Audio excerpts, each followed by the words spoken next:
When did the undead become so predictable? Welcome to WatchMojo.com, and today we're counting down our picks for the top 10 Walking Dead cliches. You're supposed to be their leader. Well, I'm here now. All right? Before we begin, we publish new videos every day, so be sure to subscribe for more great content. For this list, we're looking at the situations and plot points that rise up in the show more than walkers do. Since we're talking about events from seasons 1 through 7, beware of the horde of spoilers coming your way. Got me wrapped around your little finger, you know that? Number 10. The new guy hates Rick's group. Welcome to Alexandria. Not everyone is happy to see Rick and his crew stroll into town. Every time the group visits a new place, there's at least one person who's unhappy they've arrived and makes no effort to hide their anger. Come into my house! He's stopping! He's stopping! Sometimes the bitter person comes to respect Rick's group after they work together.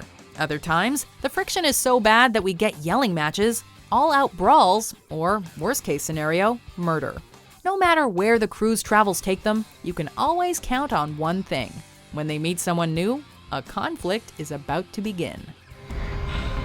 Drop it.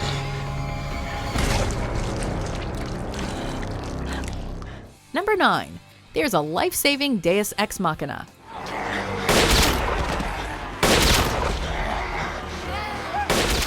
Our favorite character is cornered. Walkers on every side. No way out. So they'll be fine in about 5 seconds.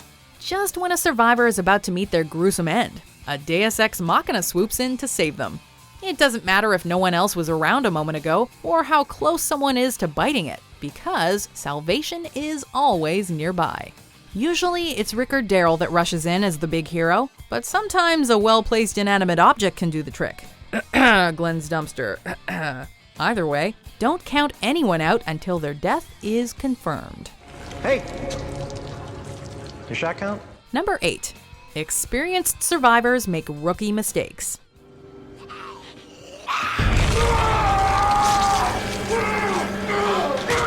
They should really know better by now. The group has picked up a few ground rules for survival by this point, like be aware of your surroundings and don't go off on your own. Yet, time and time again, we see walkers getting the drop on seasoned veterans or solo missions going horribly wrong.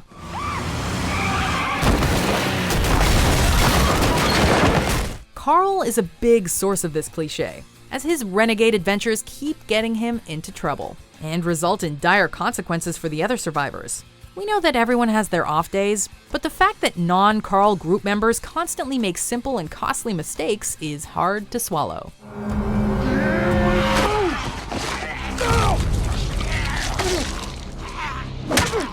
Number 7. There are some serious trust issues. I know you'd feel better with your sword, more secure, but it's safe here. Rick's crew is full of great walker killers and terrible judges of character. In the past, members of the group have placed their trust in a psychopathic governor, random wanderers, and an entire town of cannibals, only to realize their error far too late. And when an actually decent and helpful person appears in front of the group, they're often attacked or sent packing. Our community was first constructed.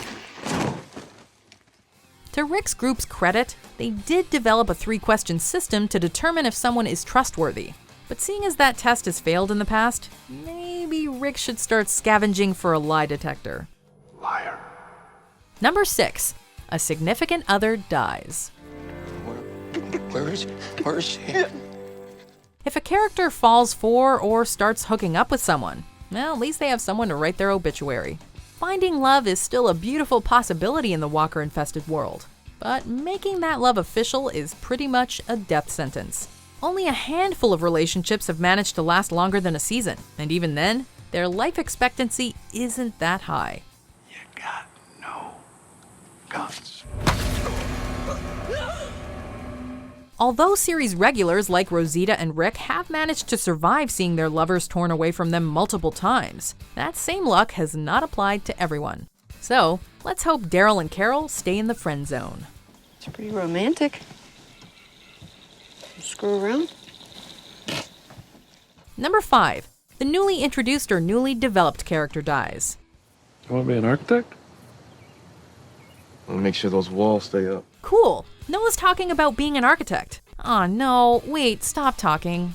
On The Walking Dead, minor characters can become staples of the main cast over time. However, if we start learning about their hopes, dreams, and backstory in one long monologue or spotlight episode, they'll be dead before the credits roll. Because you're strong and you're smart and you're both really good people, and if you don't wake up. In addition, if a background character starts speaking after episodes of saying nothing, their first words will quickly be followed by their last ones. This is most likely done to make their deaths more meaningful, but it definitely keeps fans from getting too attached to the new guy. They found Wells. They got him. They found him. We sure did. We found you too. Number 4. A community is destroyed. The barn's full of walkers. Seeing a show stay in the same setting can get stale after a while. Just ask fans about Season 2's farm. So, when it's time to shake things up, someone's town gets totaled.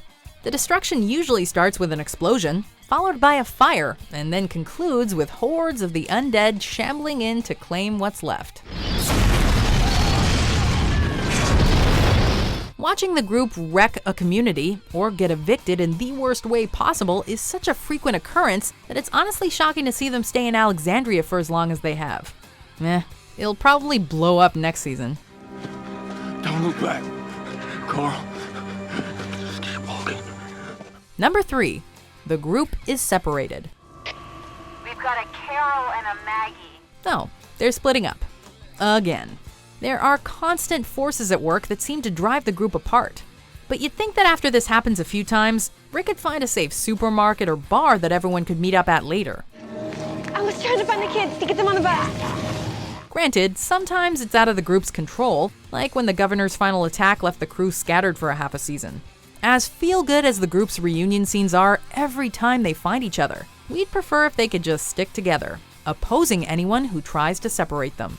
Number 2. Minority characters are killed off and replaced. And I'm the one black guy. Realize how precarious that makes my situation. Minority characters haven't gotten the best treatment in the apocalypse. Survivors diverse in race or sexual orientation don't always get significant screen time before dying. T-Dog, one of the few African Americans in the group, got this the worst. After sacrificing himself for Carol, his death was not only overshadowed by Lori Grimes' passing, it was also followed by Michonne's arrival 2 episodes later. This trend manifested in the span of 1 episode, with Tyrese appearing shortly before the African-American Oscar died. LGBT characters don't fare much better, with Tara's girlfriends meeting their end. Sure, in later seasons, diverse survivors have been more developed, but there's still room for improvement. Not everyone gets to live. Number 1.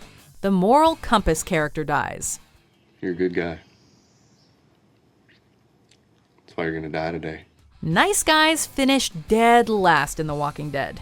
If a character is fond of wise sayings, sticking to their principles, or inspiring others to take the high road, then they are not long for this world. I may not have what it takes to last for long, but that's okay. It's usually their lack of ferocity that does them in, as their new brutal reality is stronger than their morals. And if a hardened character decides to be kinder, that's equally bad news. Just ask Tyrese. So, in short, if you want your favorite character to survive, they'll have to stay away from inspirational speeches, relationships, being nice. Oh, forget it. Rick will probably be the only one left by the end. You step outside, you risk your life. You take a drink of water, you risk your life. And nowadays you breathe, and you risk your life. Do you agree with our picks? Check out these other great clips from WatchMojo and subscribe for new videos every day.